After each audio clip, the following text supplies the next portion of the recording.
Hi, this is Greg Kilstrom. Welcome to Season 3 of the Agile World, where we discuss customer and employee experience, organizational and workforce transformation, and how business can adapt and continually improve in an agile age.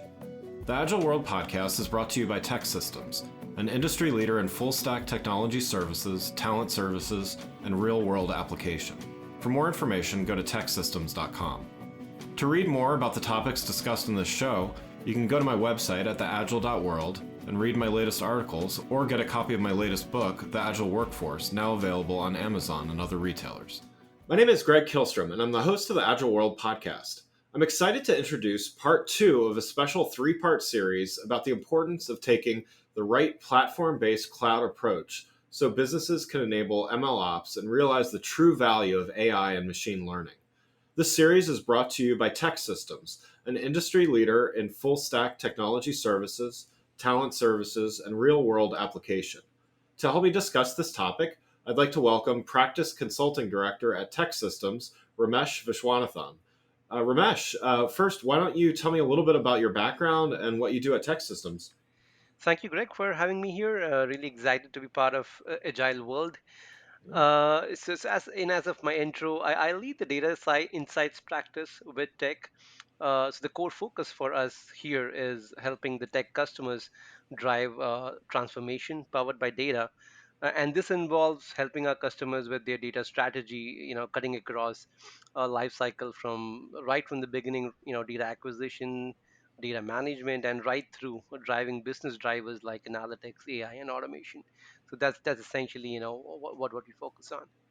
Great. Well, looking forward to having this conversation here. So let's dive in. Organizations are using technologies like machine learning and AI, but they seem to struggle with creating value. Research firm IDC estimates that nearly 1/3 of AI and machine learning initiatives fail. What makes using technology like machine learning and AI so challenging? So at a high level, when we kind of do a retrospective analysis, there are three areas that we feel where people could do better, right? And these are no different from other initiatives that typically organizations drive. So the very first aspect of it is around the value definition and having a very clear, defined problem statement and a definition of value established. And this is, again, as I said, it's no different from any other initiative that these organizations drive. They would be doing the same thing. But one of the challenges with AI traditionally has been the ANML has been the overselling of technology here, right? So what happens is people have this high expectation, and many a times enterprises, go with the moonshot kind of a goal, and the expectations are really set high. And many times the investments which they get are also kind of not necessarily justifying the ROI behind the scenes. So I would say value definition and drivers, establishing those well and understanding what you're going to get back is the number one thing. The second aspect of it is data availability. As ML is all about data. One of the things that people don't necessarily focus on in the agile world. You need the speed. You want to be iterative. But there are certain feasibility checks that you need to do due diligence with. Is, do I have the data to support what I'm trying to solve?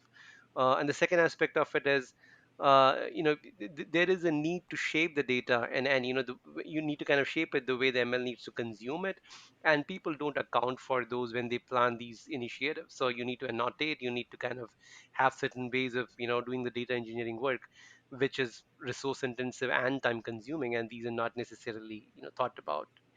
The final piece of it, as we call the last mile, is essentially operationalizing the ML models, taking them from lab to production. So that's one of the biggest challenges that we have seen where organizations fail to derive the value. They invest a lot, they have a great, a model working in the lab, but then they're not able to take it to production and get the value through there. So those three typically are the key pieces that we ask our customers to focus on. Yeah. Can you talk a little bit about the machine learning lifecycle as it relates to data? What's going on behind the scenes so that an end user can gain insights from the data? Oh, well, I'll probably start out by saying that, ML models is essentially representation of a data world. So data is you cannot have a ML model without data, and it's kind of what the core is, right? So four things that I would say from a life cycle of a ML initiative. The first aspect of it is, as I said, defining your problem statement, having a very clear definition and a value prop associated with what you're trying to solve. That's step one, and that kind of leads you to the step two, which is experimentation and build out. And that's where you think about what data you need and how to collect it, right, and how to shape it. And then that would lead to training and testing of your models. That's the build out phase. And many times, where the pitfalls are, from a generic notion of ML is, throw the data at an ML model and it should speak some kind of a result out. But in reality, if you really look at where the industry trends is, you need to know your data, and people are kind of going from ML to machine learning to machine teaching, where data plays a very important role. So knowing your data and building it out. So that's the second step of your life cycle of ML. The third aspect of it is operationalizing the ML model, which is working with your technology partners and seeing how you can integrate your ML model into the process itself. This could be as simple as having an offline, report. Just to throw an example out there, let's say you have an ML model which helps you with your buyer specs and buyer tastes, if you will. You could use that as an offline reporting, and a marketing team probably could consume it for running their campaigns and targeting their campaigns at a right segment. On the other hand, it could be more online embedded. I'm sure each one of us has been through the stalking recommendation algorithms that run on all these sites, where Right. we are continuously stalked and recommended. So it could be on the other end very well embedded. So that's the aspect of operationalization of a model, right? And it doesn't stop there. The fourth aspect of it is in maintenance of the model. So the data world is pretty continuous and pretty dynamic, and it keeps changing.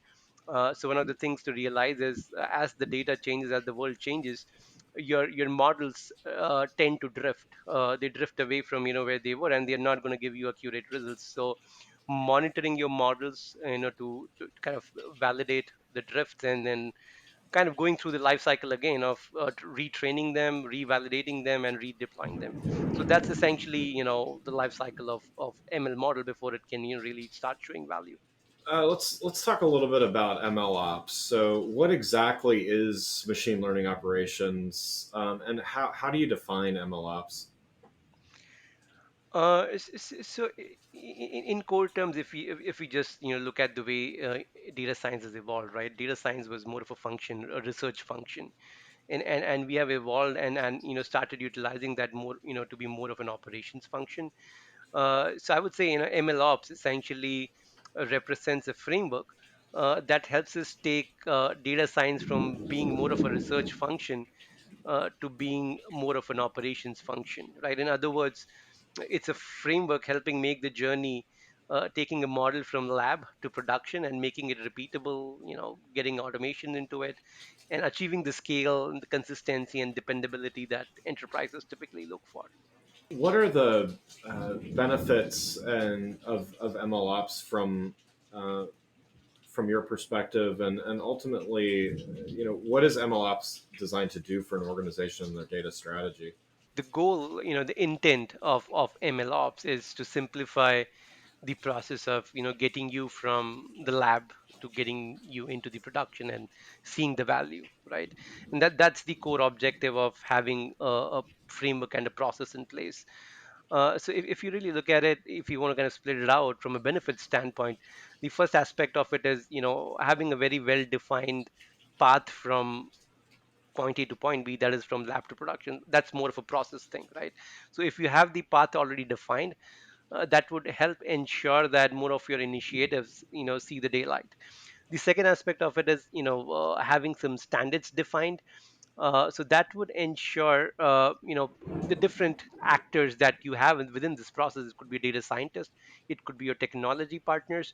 So they are all speaking the same language, they are using the same kind of tools. So that is the second aspect of it, is definition of standards. And this kind of leads to the benefits, where you're looking at speed, being able to automate and getting in repeatability and scale and consistency. So having an MLOps framework, if you have the right process, right standards defined, and you have identified the right actors, it is going to give you that speed, that repeatability and scale that typically enterprises are looking for. Where does an organization start then? How do you introduce ML ops to an organization, or how does an organization go about introducing it within? That certainly is is a question which is pretty subjective to where an organization is in the journey and the maturity curve, right? but Yeah. but I think the core to ML ops is recognizing that it's a journey and not a destination, and focusing on the intent of MLOps than than the other aspects of the tools, the technology or automation. So that's where I would probably start and say, hey, for our partners, when we engage with them, we kind of reiterate the goal of having MLOps and not necessarily just getting into it as an initiative itself, right?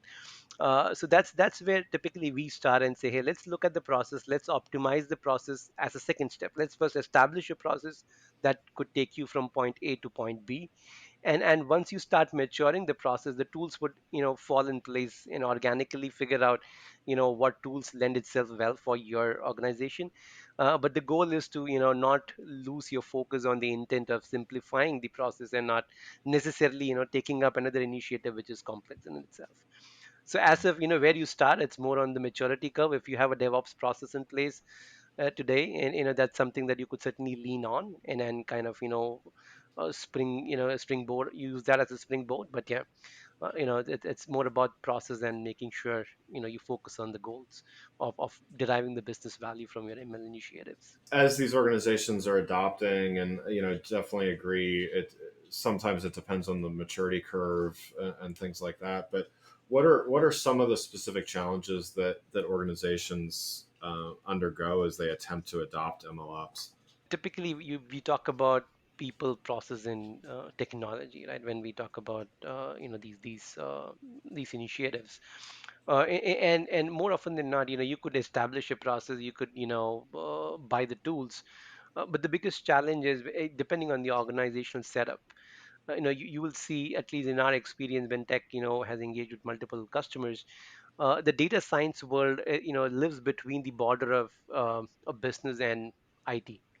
And the challenge is it's not necessarily centralized. And when you talk about standardizing business, standardizing processes, standardizing tools, you need to work with the stakeholders and onboard them into this common platform and common theme of using the same set of protocols. And that is one of the biggest challenges in ML adoptions, is how do I really get a buy-in from all these different stakeholders, and get them onboarded into a journey which dictates and and says, hey, this is how you need to do your work, right? So that's one of the biggest challenges that we see in trying to onboard this initiative and see more adoption around it. But we do kind of also recommend that start small. The goal is to think big, but act fast, right? Pick up smaller things and go through it. But if you start too wide, it becomes challenging to manage all the different aspects of the organizational structure, if you will. So I love that, the start small recommendation. Any other best practices to consider for MLOps?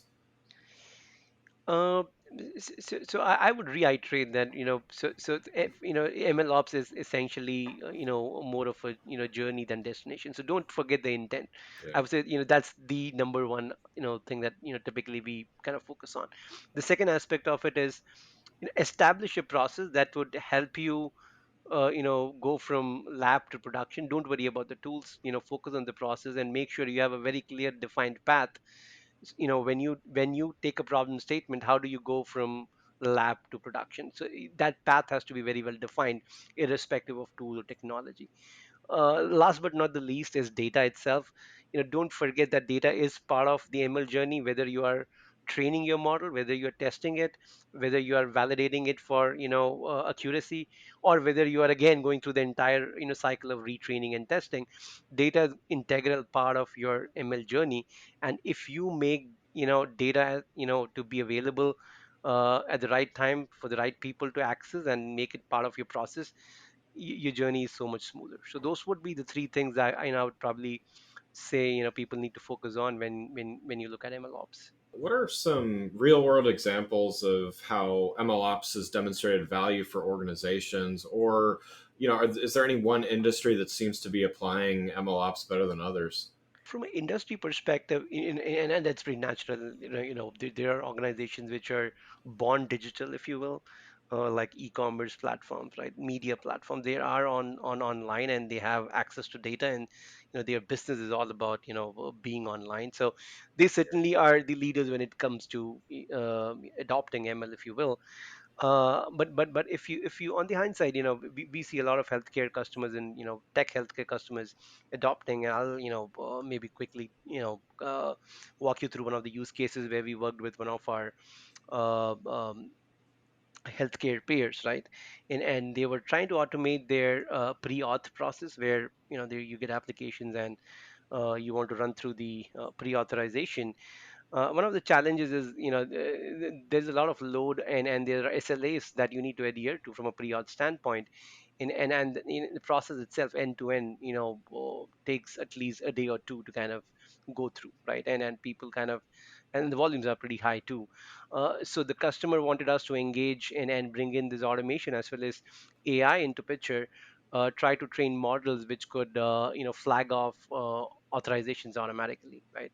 It was a great problem statement, but then we realized it was not an easier one to kind of achieve, because the data needed, to train an ML model to do that was humongous. And we figured out today the way they acquired data was through PDFs. The requests used to come in various different forms, and that itself was not digitized. And one of the things that we did is we said, hey, let's solve the smaller problem of digitizing your information using ML, and acquiring the data first as step one, and see what the value is. And we figured out that the value of just automating the step of digitizing the information and getting the data and make it available for decision making in itself was pretty valuable. And that's where, if you really look at it, if you can have the right problem statement and the value definitions in place, and if you could start small, and make it more iterative, you will see a lot of value in adopting machine learning. And most of these machine learning initiatives then could fund other initiatives, if you will. So that's a very quick blurb on how we kind of partnered with one of the healthcare customers in their journey, which is more iterative, and we kind of made it more self-funding, if you will. Well, Ramesh, thanks so much for joining the show. For those listening, what's the best way for them to keep up with what you and TEKsystems are doing in this space? Well, I think the best way is to, follow us on LinkedIn, Twitter. So we are pretty active, and we have a very huge social community out there. We, post a lot of good information out there. So the best way would be to follow us there and, get more information about us. Wonderful. Well, again, I'd like to thank Ramesh Vishwanathan from TEKsystems for joining the show. Learn more about TEKsystems and their perspective at TEKsystems.com. I'm Greg Kilstrom. Thanks for listening to the Agile World. See you next week. Thanks again for listening to the Agile World podcast, brought to you by TEKsystems. I'm your host, Greg Kilstrom. If you enjoyed the show, please take a minute to subscribe on your podcast channel of choice and leave us a rating so that others can find the show more easily. You can learn more and get a copy of my latest book, The Agile Workforce, from my website at theagile.world.